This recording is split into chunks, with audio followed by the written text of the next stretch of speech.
Moving on to Beely's question. In a previous video, you mentioned keeping liquidity to seize opportunity, inspired by Uncle Warren. But liquid cash is depreciating. How much beyond 6 months would you recommend? This is a true statement. I've talked about this because I do think cash can be a huge wealth builder if you are the only person in the room that has it when everybody else is underwater. Because everybody takes it for granted. Nobody thinks, it's back to Uncle Warren. You can always tell. I'm going to paraphrase because I have my own, folksy way of sharing things. You can tell who's skinny dipping when the tide goes out. And that's what you can see who's naked. Because Uncle Warren, I think he said that in 2003. I'm trying to think of when that quote, the letter to shareholders, but it was, it is so true. I've lived long enough that I see people, they want to live for the now, and then they never build up that liquidity, and then it goes away. But what she's actually asking about is, what about building wealth with liquidity? First of all, this is advanced level planning. This should not even come into play until you're kind of in this level 8 of the financial order of operations. Letting everybody, if you go to moneyguy.com/resources, you can download the free deliverable. If you want to deep dive on accelerating your wealth, you can go to learn.moneyguy, and we actually have a course on it.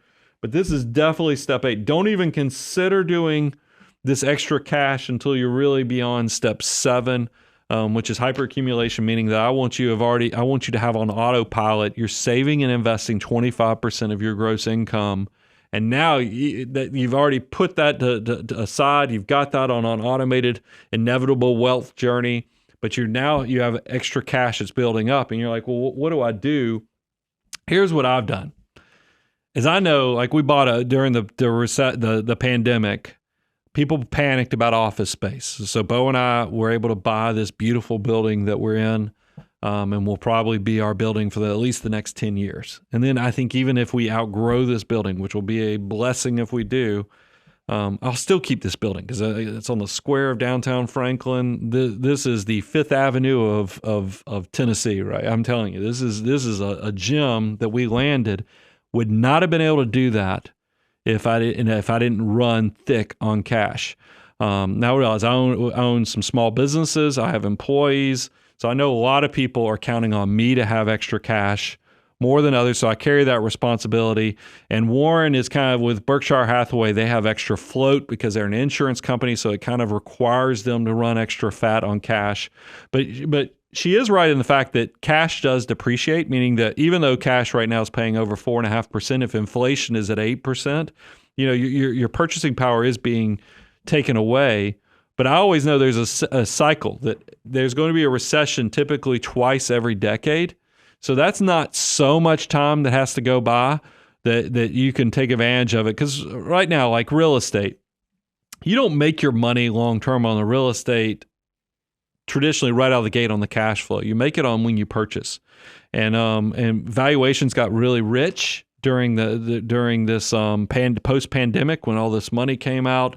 Real estate values spiked up, inflation spiked up.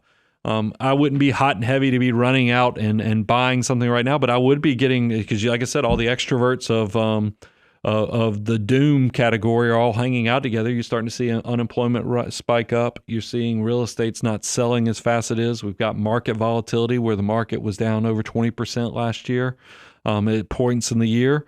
All those things are hanging out together.